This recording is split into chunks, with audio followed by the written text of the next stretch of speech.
A'udzubillahi minasyaitonirrajim. Bismillahirrahmanirrahim. Alhamdulillahirabbil alamin wassallallahu alaihi wa alihi majma'in min al-ani ila qiyami yaumiddin. Allahumma shalli ala Muhammad. Al-muqaddimatu fi bayani wujubi ma'rifati usuliddin. Muqaddimah mengenai penjelasan tentang kewajiban bermakrifat kepada usuluddin. Wa fiha umurun. Di dalam muqaddimah ini ada beberapa hal. Al-amrul awal fi bayani wajib tasmiyati hadzal kitab wa ma'anil wujubi wal usuli wad din. Hal yang pertama tentang kenapa kitab ini dinamakan dengan bab hadi asyar. Tadi kita sudah jelaskan. Dan juga makna-makna wujub, usul dan din. Kalau teman-teman perhatikan, wujub masdar itu kan wajabah, yajibu, wujubu. Nah, wujub itu di dalam bahasa Arab terkadang kita mendapati satu kalimat tetapi memiliki ma'anin mutazaddah, makna yang saling bertentangan, seperti roghibah. Roghibah itu satu kata tetapi memiliki makna yang saling bertentangan. Kalau roghibah fihi artinya tertarik, roghibah anhu artinya membenci, tanafur. Nah, wujub juga demikian. Wujub ini satu makna bermakna subut, yakni tetap, satu makna bermakna sukut. Itu kan karena ada awamilnya yang tadi, Jok. Karena ada awamilnya roghibah itu. Awamil apa? Enggak, salah satu kalimat dan banyak ada yang lain lagi. Jadi wujub itu juga satu kata yang dia memiliki makna mutazaddah. Jadi wujub ini satu makna dia bermakna subut, satu makna bermakna sukut. Nah, salah satu contoh di dalam ayat Al-Quran yang bermakna sukut itu dikatakan tentang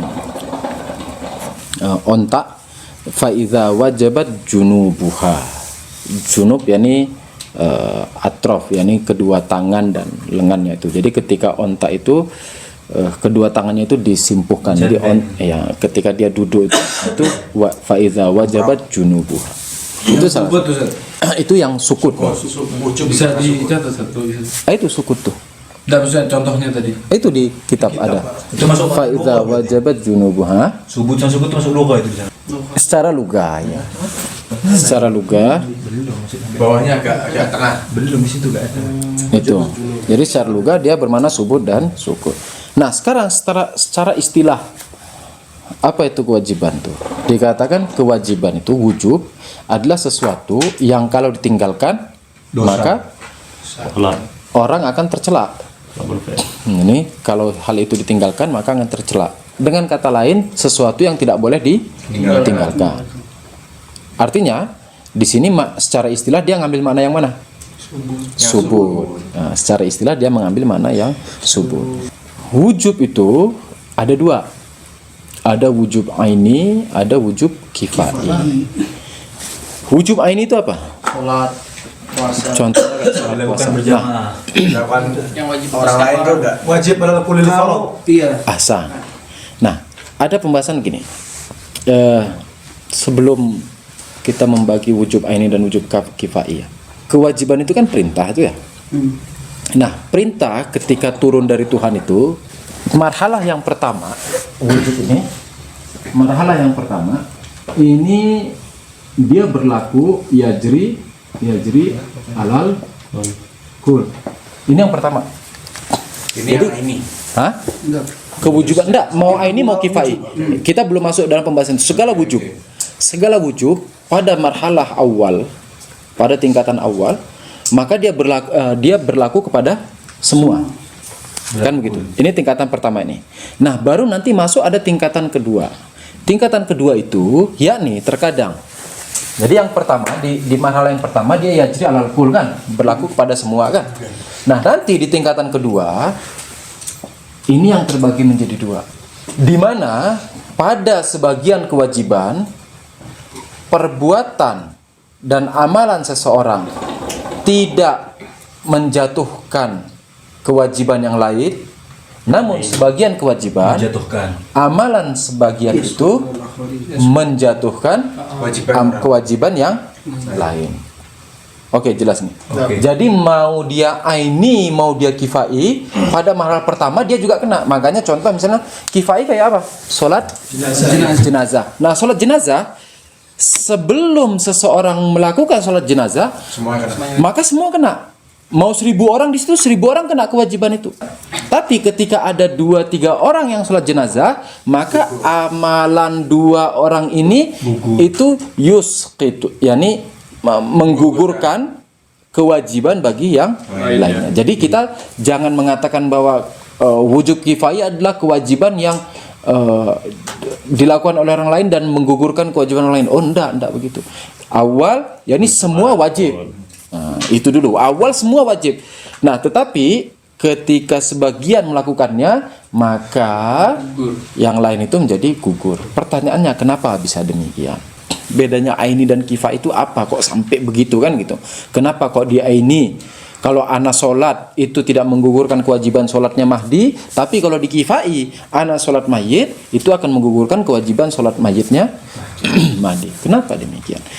Nah, ini masuk dalam pembahasan karat atau tujuan dalam taklif, yang insya Allah nanti antum teman-teman di usul, di pembahasan ilmu usul akan membahas perbedaan antara aini dan kifai itu di persoalan tujuan dalam taklif. Dimana kalau misalnya di wujub aini Tuhan meminta kepada kita syakhsan, yakni kamu persatu dan ana minta kamu yang lakuin, istilah gitu. Tetapi kalau di kifai Tuhan hanya mau meminta pokoknya amalan itu dilakukan, mau kamu yang melaksanakan atau orang lain yang melaksanakan. Itu nanti insya Allah di pembahasan musuh. Nah, sekarang tadi kita katakan bahwa untuk menyembah Tuhan wajib ma'rifat, dan ma'rifatnya dengan yakin. Ini kewajiban yang mana? Apakah dia kewajiban ini atau kewajiban kifai? Dikatakan ma'rifat itu, ma'rifat kepada usuluddin itu wujub aini, bukan wujub kifai. Kenapa demikian? Kenapa tidak bisa wujub kifai? Karena semua orang beribadah. Karena antum bayangin kalau seandainya ma'rifat kepada Tuhan itu adalah wajib kifai, di mana segala amalan kita itu bersandar kepada apa? Ma'rifat kan ya? Segala amalan bersandar kepada ma'rifat. Artinya sholat kita, puasa kita dan sebagainya itu bersandar kepada ma'rifat. Lah kalau si ma'rifat ini dia wajib kifai, di mana misalnya contoh dengan siapa? Sayyid Ali Bafaqih berma'rifat maka saya tidak lagi wajib berma'rifat. Artinya ketika saya tidak wajib berma'rifat, maka segala amalan yang bergantung kepada ma'rifat saya juga akan menjadi gugur.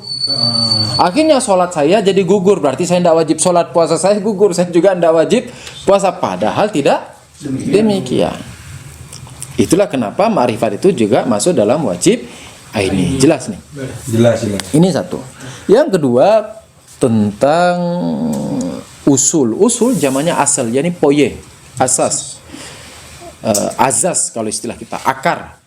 Dimana antum kalau buat bangunan itu kan harus ada cakar ayam tuh pondasi. Itu dikatakan asas. Dimana segala sesuatu itu bersandarnya kepada itu. Nah, ada kaidah mengatakan begini: semakin akar kuat, maka semakin kokoh bangunan. Kan begitu. Artinya kalau pondasi kita tidak kuat, semakin kita membuat bangunan tinggi, maka akan semakin mudah runtuh. Maka akan semakin berbahaya lagi. Begitu juga dengan kaidah ilmu agama ini, dengan kaidah tauhid ini. Semakin kita kuat pondasi kita, maka akan semakin kuat keimanan kita, semakin kuat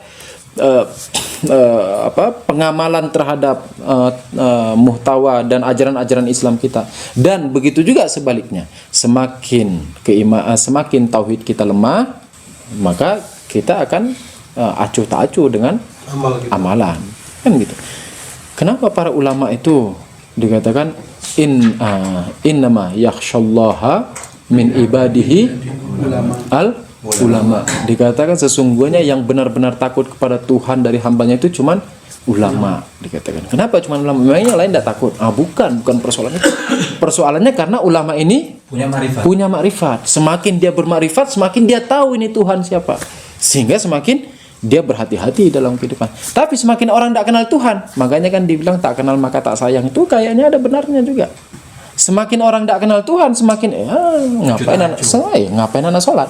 Tapi semakin dia tahu Tuhan siapa, wah, ketika orang semakin tahu siapa Tuhan, semakin bermakrifat kepada Tuhan, maka dia akan sampai pada derajat yang dimana Hazrat Amir Al-Salam mengatakan, aku tidak menyembah Tuhan kecuali karena dia layak disembah. Jadi bukan karena tujar dan bukan karena, jadi bukan ibadah pedagang dan bukan ibadah orang yang takut jahanam, tetapi betul-betul ahrar. Yani karena kecintaan menghamba dan menyembah Tuhan itu karena cinta, karena kenal Tuhannya siapa, maka aku menciptakan dia memang dia layak disembah. Misalnya begini, tentang persoalan makrifat nih, dikatakan oke, kita wajib bermakrifat kepada Tuhan. Apakah terus Tuhan itu bisa dimakrifati? Ini menjadi pertanyaan dasar. Antum kalau lihat, Ana pernah lihat di YouTube salah satu orang yang YouTuber lah, influencer di YouTube, mengatakan Tuhan itu tidak bisa. Waktu itu dia lagi debat dengan yang pembahasan nasab ini di Robitoh Alawiyah, kan? Habis itu ya persoalan tentang ilmiahan itu. Nah, habis itu dia buat podcastan, buat video sendiri dan mengatakan Tuhan itu tidak bisa diilmiahkan. Dikatakan Tuhan itu tidak bisa diilmiahkan. Ya, ini tidak bisa dimarifati. Dalil dia dikatakan kenapa? Karena segala sesuatu yang diilmiahkan itu dia harus terukur, dia harus rasional. Pertanyaannya memang mengenal Tuhan itu tidak rasional apa terus kalau tidak bisa diilmiahkan? Nah, ini kita harus, kalau kita mau terjun menjawab itu, setidaknya kita harus menguasai dulu ilmu ini, baru kita terjun menjawab itu. Dan Ana tahu bahwa si fulan itu sangat lemah dalam pembahasan ini. Setidaknya kalau dia tidak menguasai, jangan membahas itu. Tapi kita yang mau menangkis dia, ya kita setidaknya harus menguasai dulu pembahasan ilmu ini. Nah, sekarang makrifat kepada Tuhan. Apakah bisa Tuhan dimakrifati? Ini pertanyaan dasar kita yang kita mau jawab ini. Apakah Tuhan bisa dimakrifati? Ini setelah kita punya makrifat tentang Tuhan nih. Iya kan, ini sekarang kita pembahasan ini dikatakan kewajiban bermakrifat kepada Tuhan. Kan itu yang mau dibahas. Nah, pertanyaannya, apakah Tuhan bisa dimakrifati? Nah, gimana kita menjawabnya? Kaidah tentang makrifat, pengetahuan. Antum dikatakan mengetahui sesuatu itu ada dua model. Antum dikatakan mengetahui sesuatu itu ada dua model. Model yang pertama adalah pengetahuan ijmal namanya. Pengetahuan yang kedua dikatakan tafsilan. Jadi pengetahuan kita terhadap sesuatu itu ada dua. Ada ijmalan, ada tafsilan. Ijmalan ini secara global aja. Nah, itu ijmalan. Tapi kalau tafsilan, yakni kita mengetahui sesuatu itu secara terperinci dari A sampai Z-nya. Apa ijmalan teman-teman? Tafsilan. Ijmal yakni universal, tafsil yakni partikular. Jadi pengetahuan kita terhadap sesuatu itu terkadang dia berupa ijmali, yakni secara global kita mengetahuinya. Istilahnya bungkus-bungkusnya aja, sampul-sampulnya aja. Detail. Ijmal enggak dong. Enggak, ini yang tafsil. Terkadang kita memahaminya secara tafsilan, yakni secara mendetail dari A sampai Z-nya sampai ke akar-akarnya. Kan begitu. Nah, ini melazimkan apa? Yang mendetail ini, yakni pengetahuan kita terhadap segala sesuatu secara mendetail dan tafsil. Kan begitu. Jadi ilmu terbatas. itu ada ijmal, ada tafsil. Nah, yang tafsil ini, yang secara mendetail ini melazimkan apa? Yang tafsil ini melazimkan sesuatu itu harus dalam muhit kita. Makanya dikatakan di dalam tafsil ini kaidahnya begini, al-alim yuhitu bil maklum. Maksudnya muhitnya lingkungan kita atau sekitar kita? Muhit bukan lingkungan, yakni melingkupi. Ya itu. yuhitu. Al-alim yuhitu bil ma'lum. Jadi orang ditafsir. Yani orang yang alim itu dia muhit kepada yang diketahui. Yani yang dia ketahui, misalnya contoh ini nih, kotak ini. Ketika dikatakan saya mengetahui kotak ini secara mendetail dan tafsili, artinya apa? Yakni saya mengetahui dari A sampai Z-nya kotak ini. Mulai dari bentuknya, mulai dari warnanya, mulai dari partikelnya, mulai dari dia dari mana, siapa yang membuat, kapan dibuat, segala macam kelaziman-kelaziman yang berhubungan dengan ini saya harus ketahui. Baru dikatakan saya mengetahui secara mendetail. Artinya si kota ini itu berada dalam lingkupan saya tuh. Secara total berada dalam lingkupan saya. Mengakibatkan apa? Ini akan melazimkan al-alim afzal minal maklum dan a'la minal. Sampai di sini terima enggak nih? Terima. Nah, kalau yang ijmal itu hanya mengetahui secara global saja. Mengetahui hanya secara luar-luarnya saja atau sebagian saja. Misalnya contoh, tahu ini kotak? Iya, tahu. Nah, udah sebatas itu. Tapi ini kotak terbuat dari apa? Bahannya apa? Bagaimana cara membuatnya? Berapa sentinya? Ininya itu kita sudah tidak tahu. Nah, ini namanya bersifat ijmal. Pertanyaan, apakah kaidah ini juga berlaku di ijmal? Dia bilang tetap berlaku. Tetapi ini kaidah yang ini. Al-alim yuhitu bil ma'lum kan? Ya. Apakah kaidah al-alim yuhitu bil ma'lum ini juga berlaku di ijmal? Iya, dikatakan yuhitu, berlaku. lakin al-ba'd. Dikatakan bil miqdar. Nah, ini sebatas yang kita ketahui itu. Jadi kalau kita hanya sebatas mengetahui bahwa kotak ini warnanya putih, berarti kita muhit kepada maklum tapi di batas putih itu. Tetapi selainnya kita enggak bisa. Jelas nih ya? Jelas. Nah, sekarang wujud ini udah selesai nih. Ya. Sekarang kita masuk mukadimah kedua. Wujud, mafhum wujud. Afan. Segala mahiyat. segala mafhum, segala mahiyah ketika mau dinisbatkan kepada wujud di luar akal. Contoh mahiyah itu kayak apa? Kayak pohon. Pohon itu kan mahiyah tuh. Bukan wujudnya pohon, bukan, tetapi kepohonannya pohon tuh. Syajarnya itu, gelas, itu semua mahiyah. Nah, ketika ini mau kita mafhum tuh, makanya dikatakan mafhum. Ketika mafhum ini, fahaman yang di kepala mau dinisbatkan kepada wujud di luar akal, Yang tabik. Itu ada 3 kemungkinan. Imma dia wajib, imma dia mungkin, imma dia mumtani. Kan gitu. Contoh misalnya gelas kalau kita nisbatkan kepada wujud, maka di luar dia mungkinul wujud. Jamak nakidain, kalau kita mau nisbatkan kepada wujud, maka dia mustahil wujud, mumtanul wujud. Tuhan kita mau nisbatkan kepada wujud, maka dia wajibul wujud. Nah, kan gitu. Nah, sekarang Anda menulisnya taksi memang wujud gitu. oh iya, nisbat mafhum terhadap wujud dari fil kharij. Nah, sekarang ini kita mau sinkronkan ini dua mukadimah ini. Ketika dikatakan kita mengetahui sesuatu baik berupa ijmal maupun tafsil. Sekarang dikatakan makhluk itu dari 3 aksam ini, wajib, mumtani, mungkin. Makhluk itu yang mana? Mungkinul wujud. Nanti akan kita bahas. Tapi ini musadaratul matlub dulu. Bahwa makhluk itu mungkinul wujud. Terus Tuhan itu wajibul wujud. Pertanyaan yang mendasar. Apakah mungkinul wujud bisa muhit kepada wajibul wujud? Bisa. Apakah mungkinul wujud bisa muhit kepada wajibul wujud? Bisa. Cuman mikdar. Nah, secara tafsir enggak mungkin. Kenapa enggak mungkin? Karena misalnya yang wajib afdal dengan maklum.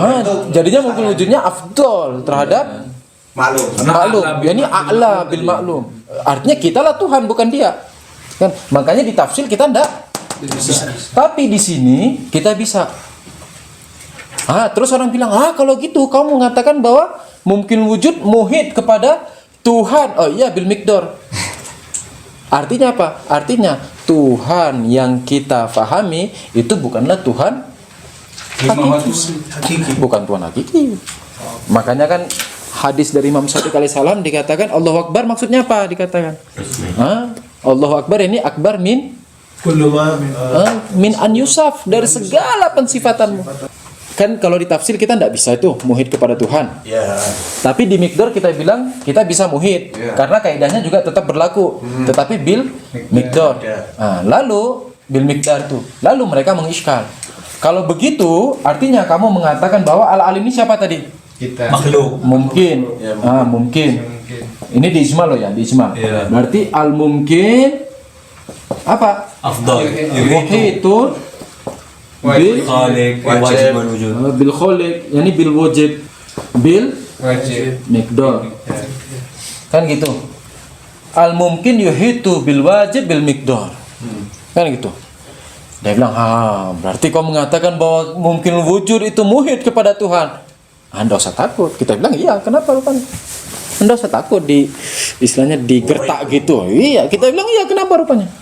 Lah, berarti kau muhid kepada Tuhan. Iya, muhid. Tetapi bukan Tuhan hakiki. Makanya di sini wajibnya ini bukan Tuhan hakiki, bukan wajib hakiki. Kenapa bukan wajib hakiki? Karena kalau ini wajib hakiki, maka dia pasti ditafsir. Nah, terus ini apa? Ini adalah Tuhan yang kita cipta sendiri. Ini Tuhan yang kita create dengan fahaman kita sendiri. Tuhan yang kita sifati dengan sifat-sifat kita yang kita ketahui.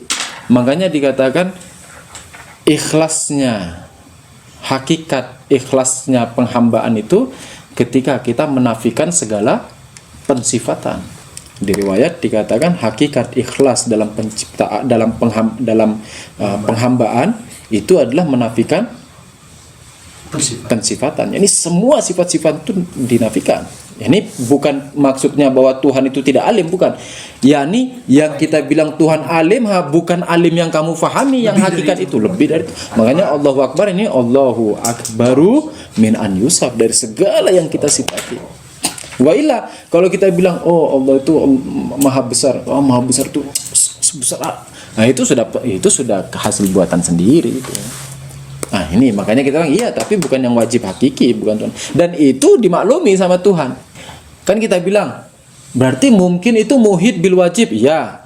Dan wajibnya bukan wajib hakiki. Iya, pertanyaannya, apakah terus Tuhan ridho tuh? Yani apakah Tuhan memperbolehkan? Iya, Tuhan memperbolehkan. Karena kita tidak sampai. Karena Tuhan sendiri bilang kita tidak bisa nyampe. Makanya Tuhan bilang itu saja sudah cukup. Wa illa, ya tidak bisa nyampe, terus gimana? Akhirnya kita akan mendapati satu quotes malam ini yang mengatakan apa? Hakikat ma'rifat adalah tidak bermakrifat.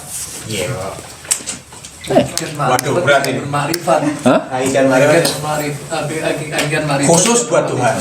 Hakikat bermakrifat kepada Tuhan ketika tidak bermakrifat. Tapi bukan maksudnya tidak mau bermakrifat, tidak. Tidak bermakrifat, yakni tidak bermakrifat secara tafsir. Kenapa? Karena kalau kita bermakrifat secara tafsir, lah kita lah Tuhan. Tuhannya Tuhan. Gimana kata-kata quotesnya tuh? Sama dicatat sama dulu SW SD. Skut hakikat Oke, jelas ya. Nah, sekarang kita baca. Satu lagi din. Oke, ini jelas nih ya. Tentang ilim tadi itu. Dia bermarifat adalah tidak bermarifat. Sih belum pernah gimana? Sekarang Hakikat marifat Tuhan adalah tidak bermarifat.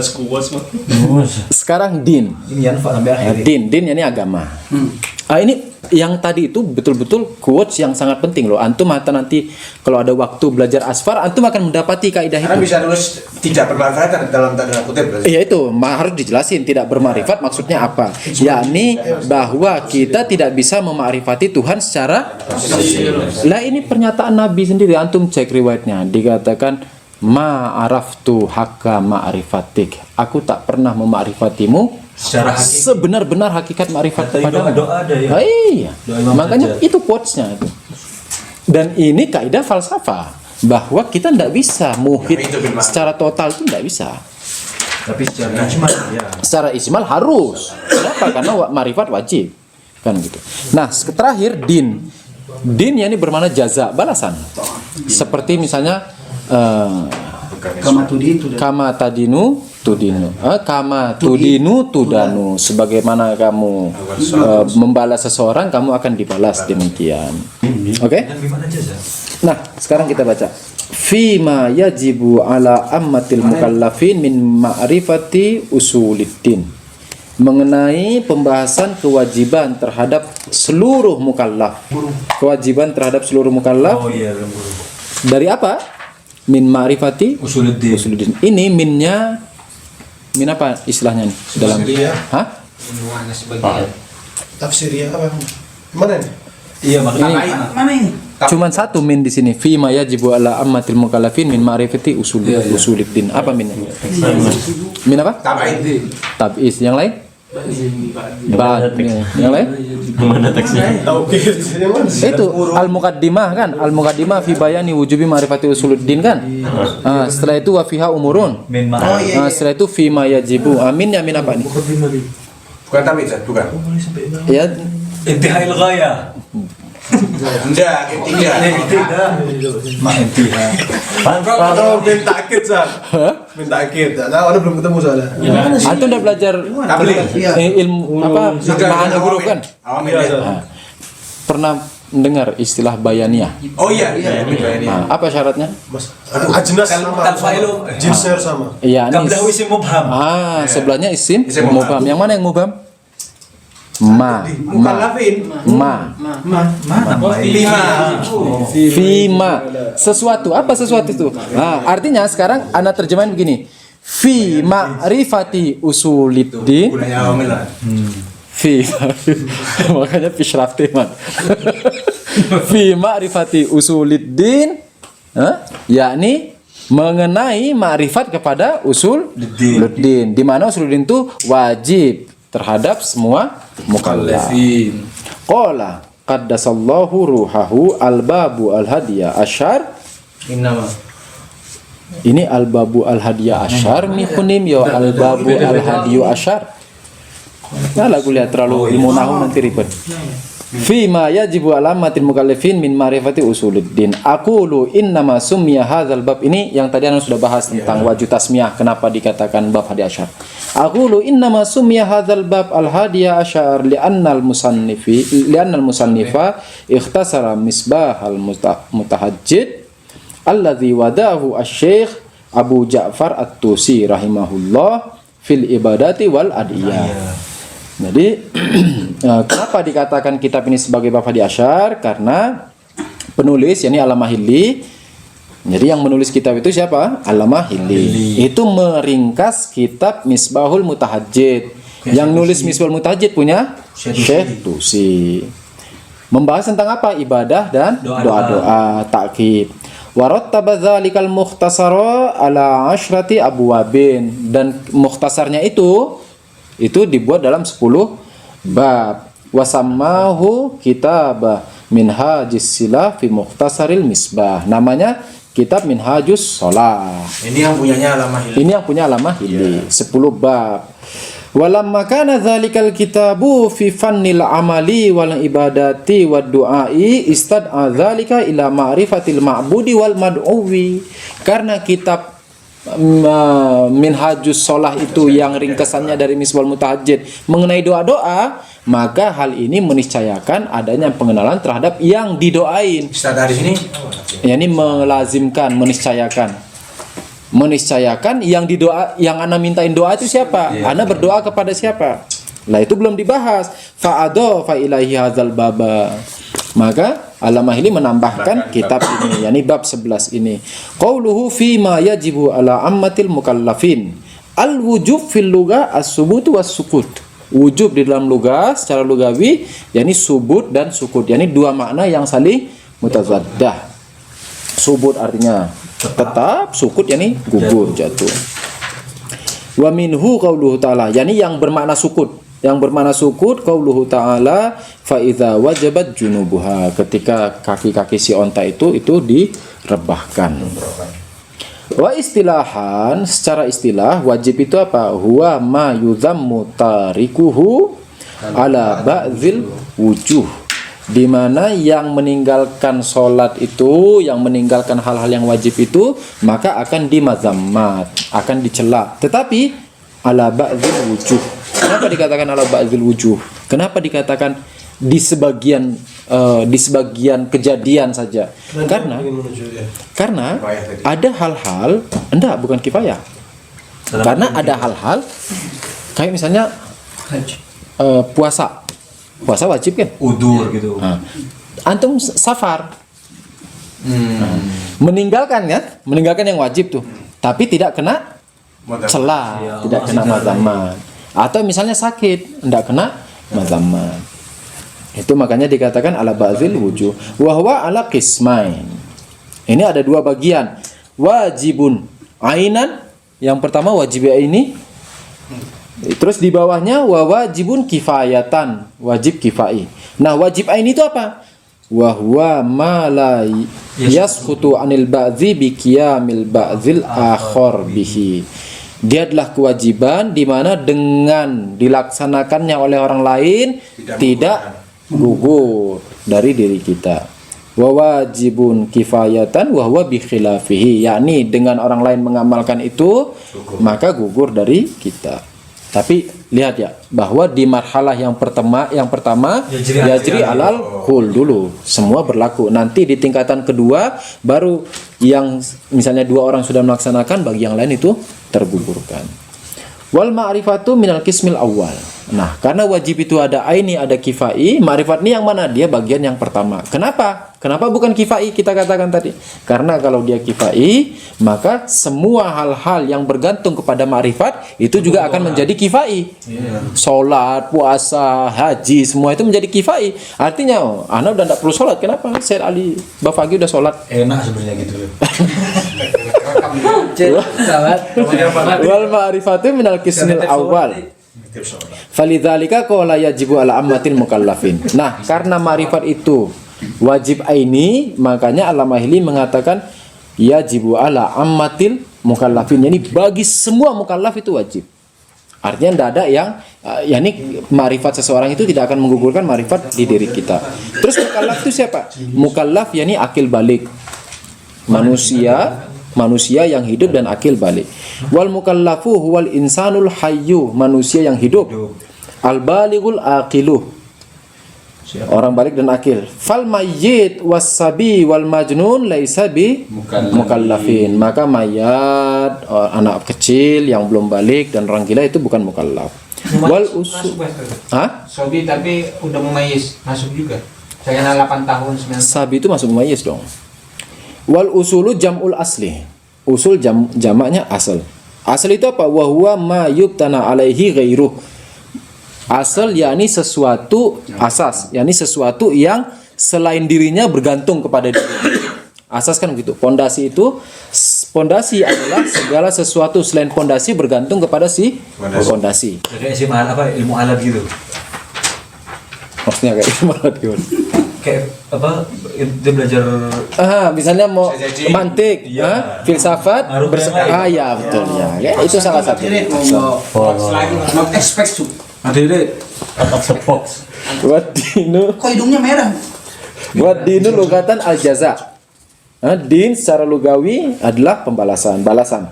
Wa minhu qaulun Nabi sallallahu alaihi wasallam, kama tudinu tudanu. Sebagaimana kalian membalas orang lain, maka begitu juga kalian akan dibalas. Wa istilahan wa huwa tarikah wa syariah wa huwal muradu. Secara istilah yakni tarikat dan syariat, yakni amalan-amalan salat, puasa, agama, ma'rifat kepada Tuhan. Wa summiya hadzal fannu usulad-dini li'anna sa'iral ulumid diniyah minal hadis wal fiqh wat tafsir mubtaniyatun alaihi. Kenapa ilmu-ilmu ini itu dikatakan ma'rifat? Kenapa dikatakan usuluddin? Kayak tauhid, ma'ad, adli ilahi, nubuwah. Kenapa dikatakan usuluddin? Karena semua cabang ilmu agama yang lain kayak fikih, kayak tafsir, kayak ilmu hadis dan sebagainya itu bersandar ke ilmu. Ma'rifat ini. Gimana bersandarnya? Kita mau bahas ilmu fikih, oke ya.